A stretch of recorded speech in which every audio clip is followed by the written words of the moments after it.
नमस्कार मित्रों, युगी education world में आप सभी का स्वागत है।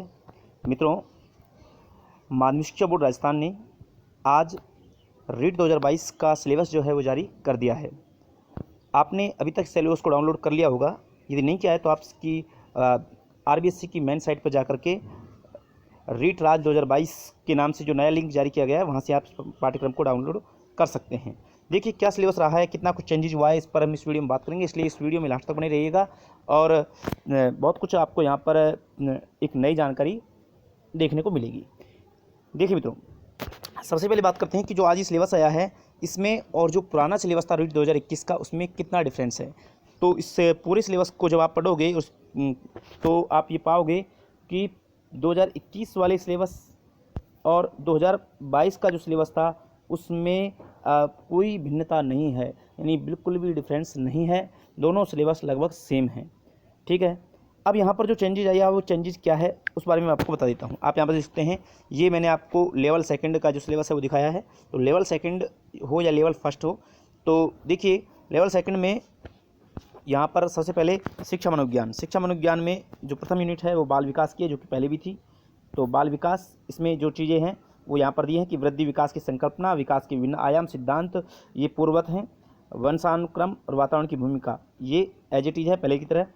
व्यक्तिगत भिन्नताएं, व्यक्तित्व, बुद्धि वही चैप्टर हैं जो पहले भी थे।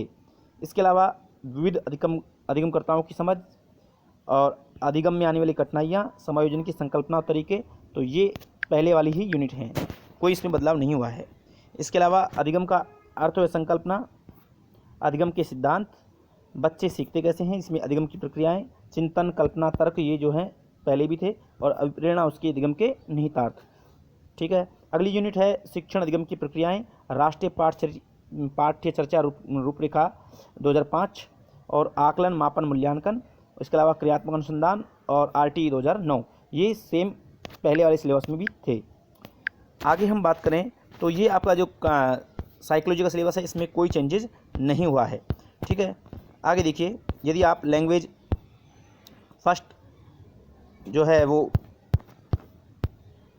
ये देखिए हिंदी रखते हैं तो ये हिंदी का सिलेबस है। इस हिंदी के सिलेबस में भी सब कुछ वही है जो पहले था, यानी अपठित गद्यांश में से आपको व्याकरण संबंधी जो प्रश्न पूछे जाएंगे कि शब्द ज्ञान, तत्सम, तद्भव, देशज शब्द, विदेशी शब्द, पर्यायवाची, विलोम, एकार्थी शब्द, उपसर्ग, प्रत्यय, संधि, समास, संज्ञा, सर्वनाम, विशेषण, विशेष्य, अव्यय और वाक्यांश के लिए एक शब्द और शब्द शुद्धि। ठीक है, ये सभी व्याकरण के टॉपिक हैं। इसके अलावा एक अपठित गद्यांश से निम्न बिंदुओं पर प्रश्न पूछे जाएंगे जिनमें रेखांकित शब्दों का अर्थ स्पष्ट करना, वचन, काल, लिंग ज्ञात करना और दिए गए शब्दों का वचन, काल, लिंग बदलना, राजस्थानी शब्दों का हिंदी रूप। तो ये इनमें कोई बदलाव नहीं हुआ है। आगे हम बात करें, अगली यूनिट है इसमें वाक्य रचना, यानी वाक्य के अंग, वाक्य के प्रकार, पदबंध, मुहावरे और लोकोक्तियाँ, विराम चिन्ह, ये भी एज इट इज है। भाषा की शिक्षण विधि, भाषा शिक्षण के उपागम, भाषा दक्षता का विकास, भाषाई कौशलों का विकास और भाषा शिक्षण में मूल्यांकन, उपलब्धि परीक्षण, ये सभी वही हैं जो पिछले पाठ्यक्रम में थे। अब देखिए बदलाव क्या आया है। पिछले पाठ्यक्रम में आपने देखा होगा तो उसमें जो सिलेबस था वो किसके अकॉर्डिंग था, वो था आरबीएससी के अकॉर्डिंग, यानी जब उस समय जो बुक्स चला करती थी वो आरबीएससी की बुक्स थी और उसी के अकॉर्डिंग पेपर बनाया गया था। लेकिन इस बार जो है यहाँ पर साफ निर्देश दिया गया है कि देखिए बहुविकल्प प्रश्नों का मापदंड कक्षा 6 से 8 के राज्य सरकार द्वारा निर्धारित पाठ्यक्रम सत्र 2021-22, ठीक है, सत्र 2021-22 पाठ्य पुस्तकों और पाठ्य वस्तु के आधार पर ही होगा, लेकिन कठिनाई का स्तर कक्षा 12 तक की पाठ्य पुस्तकों का होगा। तो यानी कुल मिलाकर के साफ बात यह है कि एनसीईआरटी में से पेपर बनेगा। ठीक है, एनसीईआरटी, क्योंकि आपको पता है कि 2021-22 में कौन सी बुक्स चल रही हैं अपने यहाँ पर, एनसीईआरटी की। तो एनसीईआरटी की जो बुक्स हैं वो आपको पढ़ना अब ज़रूरी है। तो क्या ये सारे जो टॉपिक्स हैं उनको एनसीईआरटी कवर करती है, वो देखने वाली बात है। और क्या आरबीएससी पढ़कर के हमारा काम चलेगा या नहीं चलेगा, तो उस पर भी हम बात करेंगे इस वीडियो में लास्ट तक, तो बने रहिएगा। चलिए आगे हम बात कर लेते हैं। लेवल फर्स्ट यदि आप संस्कृत रखते हैं तो ये आपका सिलेबस है, आप विस्तृत सिलेबस देख सकते हैं। यहाँ पर भी आप देख सकते हैं वही 2021-22 जो है वो यहाँ पर सिलेबस में रखा गया है। कठिनाई लेवल 12वीं तक का रखा गया है। इसके अलावा आप नीचे आइएगा, भाषा सेकंड में आप जैसे भाषा सेकंड किसी की हिंदी है तो आप देख सकते हैं सिलेबस को, भाषा सेकंड संस्कृत है, तो आप यहाँ पर देख सकते हैं वही सिलेबस है जो पहले था। संस्कृत में आप यहाँ पर देख सकते हैं कि जो पूछे गए हैं, देखिए एक एपिटेट गद्यांश आएगा जिसमें से शब्द रूप, धातु रूप, कारक, विभक्ति, उपसर्ग, प्रत्यय, संधि, समास, लकार, सर्वनाम, विशेषण, विशेष्य, लिंग, अव्यय से संबंधित प्रश्न पूछे जाएंगे। एक एपिटेट गद्यांश आएगा जिसमें से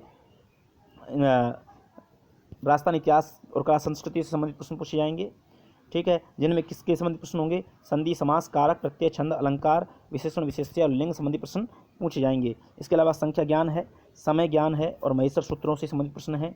संस्कृत अनुवाद है, स्वर व्यंजन का उच्चारण स्थान है, वाच्य परिवर्तन केवल लट लकार में पूछा जाएगा, अशुद्धि संशोधन है और इसके अलावा संस्कृत सूक्तियाँ भी इसमें शामिल की गई हैं। फिर अगर टीचिंग मेथड से देखा जाए तो टीचिंग मेथड में संस्कृत भाषा शिक्षण विधियाँ, शिक्षण सिद्धांत जो हैं, संस्कृत शिक्षण अभिरुचि प्रश्न जो हैं, इसके अलावा संस्कृत भाषा कौशल का विकास, इसमें श्रवण, संभाषण, पठन और लेखन जो हैं, ये सभी विधियाँ इसमें शामिल हैं। संस्कृत भाषा शिक्षण का मूल्यांकन और मौखिक लिखित प्रकार के जो प्रश्न हैं, सत्य मूल्यांकन, उपचारात्मक शिक्षण, ये सभी जो हैं ये इसमें शामिल हैं, जो कि पूर्वव्रत है। और मेनली बात करते हैं लास्ट में कि यदि आप एसएस से हैं तो आपको अपने एसएस के हिसाब से, या मैथ साइंस से हैं तो साइंस के हिसाब से आपको इस सिलेबस को देख लेना है। यहाँ मैं सामाजिक अध्ययन के बारे में बता देता हूँ। देखिए सामाजिक अध्ययन में क्या क्या चीज़ें हटी हैं और जुड़ी हैं। देखिए वही है पहली यूनिट भारतीय सभ्यता, संस्कृति और समाज, जिसमें वही सिंधु घाटी सभ्यता आपको पढ़नी होगी, वही वैदिक संस्कृति है, जैन धर्म, बौद्ध धर्म और महाजनपद काल जो कि पहले भी थे, मौर्य और गुप्त साम्राज्य और गुप्तोत्तर काल, इसमें वही राजनीतिक इतिहास और प्रशासन है, भारतीय संस्कृति के प्रति योगदान और 6000 से 1000 ईस्वी का बृहत्तर भारत, ये वही यूनिट है। अगर मध्यकाल आधुनिक काल की हम बात करें तो इसमें भक्ति और सूफी आंदोलन, मुगल राजपूत संबंध, मुगल प्रशासन, भारतीय राज्यों के प्रति ब्रिटिश नीति, 1857 का विद्रोह, भारतीय अर्थव्यवस्था पर ब्रिटिश प्रभाव, पुनर्जागरण, सामाजिक सुधार, भारतीय राष्ट्रीय आंदोलन, ये सभी वही हैं जो पहले रीट के सिलेबस में थे। इसके अलावा भारतीय संविधान और लोकतंत्र, इसमें भारतीय संविधान का निर्माण और विशेषताएं, उद्देशिका, मूल अधिकार, मूल कर्तव्य, सामाजिक न्याय, बाल अधिकार, बाल संरक्षण, लोकतंत्र में निर्वाचन, मतदाता जागरूकता, वही हैं सारे टॉपिक्स, कोई परिवर्तन नहीं किया गया है। सरकार गठन एवं कार्य, यहाँ पर संसद, राष्ट्रपति, प्रधानमंत्री, मंत्रिपरिषद, उच्चतम न्यायालय, राज्य सरकार द्वारा पंचायत राज, नगरीय स्वशासन, राजस्थान के विशेष संदर्भ में पूछे जाएंगे और जिला प्रशासन और न्याय व्यवस्था, ठीक है, तो ये भी वही यूनिट है। इसके अलावा हम बात करें तो पृथ्वी और हमारा पर्यावरण, जो पिछली बार यूनिट जुड़ी गई थी वो यथावत है। इसमें सौर्यमंडल, अक्षांश, देशांतर, पृथ्वी की गतियाँ, वायु दाब, पवने, चक्रवात, प्रतिचक्रवात, महासागरीय प्रसंचरण, ज्वालामुखी, भूकंप, पर्यावरणीय समस्याएं और समाधान, तो वही टॉपिक हैं जो पहले जोड़े गए थे। भारत का भूगोल और संसाधन, यहाँ पर भी वही टॉपिक्स हैं, आप देखते हैं इनको। और राजस्थान का भूगोल, इसमें भी सारा जो राजस्थान का भूगोल है वही है। राजस्थान के इतिहास में आपको वही प्राचीन सभ्यताएं, जनपद पढ़ने हैं, वही राजस्थान के प्रमुख राजवंशों का इतिहास है, 1857 की क्रांति है और राजस्थान में प्रजामंडल और जनजातीय किसान आंदोलन है, राजस्थान का एकीकरण है और राजस्थान के प्रमुख व्यक्तित्व जो कि पहले भी शामिल थे।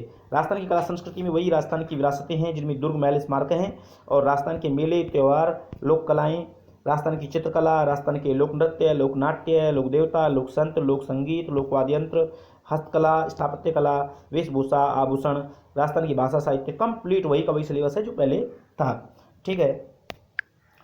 अब यहाँ पर दो यूनिट जो हैं वो मेथड से संबंधित है, शिक्षा शास्त्रीय मुद्दे, ये भी वही हैं जो पहले जुड़े हुए थे। अब यहाँ पर भी देखिए आप वही 2021-22 वाला जो पाठ्यक्रम है यहाँ पर शामिल किया गया है, यानी एनसीईआरटी की बुक्स को यहाँ पर शामिल किया गया है। अब बड़ा सवाल ये है कि हमने आरबीएससी के नोट्स तैयार किए हुए हैं, तो क्या आरबीएससी के नोट्स कम रहेंगे या एनसीईआरटी को तैयार करना पड़ेगा, क्या है? देखिए मित्रों, मैं आपको बता दूं, रीट केवल पात्रता परीक्षा है, पहली बात। दूसरी बात, हमें अब यहाँ पर वो स्कोर की जरूरत नहीं है जिसके लिए हमें एनसीईआरटी की पढ़ने की आवश्यकता पड़े, ठीक है। यानी यदि आपको 150 में से केवल 90 नंबर ही लाने हैं तो एनसीईआरटी की कोई ज़रूरत नहीं है। यदि आपके पास आरबीएससी के नोट्स हैं तो वो बहुत हैं। यदि आप आरबीएससी के नोट्स पढ़ते हो तो वो काफ़ी हैं। वो आरबीएससी के नोट्स पढ़कर भी आप आराम से 120 से 130 नंबर ला सकते हैं, क्योंकि आरबीएससी के नोट्स में कंप्लीट सब कुछ ये सारे टॉपिक दिए हुए हैं। तो आप निश्चिंत रहिएगा, यदि आपके पास आरबीएससी के नोट्स हैं तो आप आरबीएससी ही पढ़िएगा। अपना टाइम एनसीईआरटी पढ़ने में ज़्यादा ना लगाएं तो ज़्यादा सही रहेगा, बाकी आप खुद डिसीजन ले सकते हैं। देखिए एनसीईआरटी बहुत विस्तृत सिलेबस है और बहुत डिटेल में उसको पढ़ना पड़ता है, उसके बाद उसको नोट्स तैयार करने पड़ते हैं, तो उसमें काफ़ी समय आपका चला जाएगा। इसलिए मेरी यह राय रहेगी कि आप आरबीएससी पढ़ें और आरबीएससी में से भी आप अगर आप अच्छे से पढ़ते हैं तो आराम से 120 से 130 क्वेश्चन सही कर सकते हैं। वैसे हमें केवल 90 मार्क्स चाहिए, केवल इसको क्वालिफाई करना है, पास करना है। और उसके बाद जो अगली एग्ज़ाम होगी, फाइनल एग्ज़ाम जो होगी, उस एग्ज़ाम के लिए हमको विशेष तैयारियां अभी से शुरू कर देनी चाहिए। तो इस वीडियो में हमने सिलेबस पर चर्चा की है। आपको वीडियो कैसा लगा हमें कमेंट करके बताइएगा। इस वीडियो को अधिक से अधिक लाइक और शेयर कीजिएगा और चैनल को सब्सक्राइब नहीं किया तो जरूर सब्सक्राइब कर लीजिएगा। चलिए मित्रों, मिलते हैं नेक्स्ट वीडियो में, तब तक के लिए जय हिंद, जय भारत।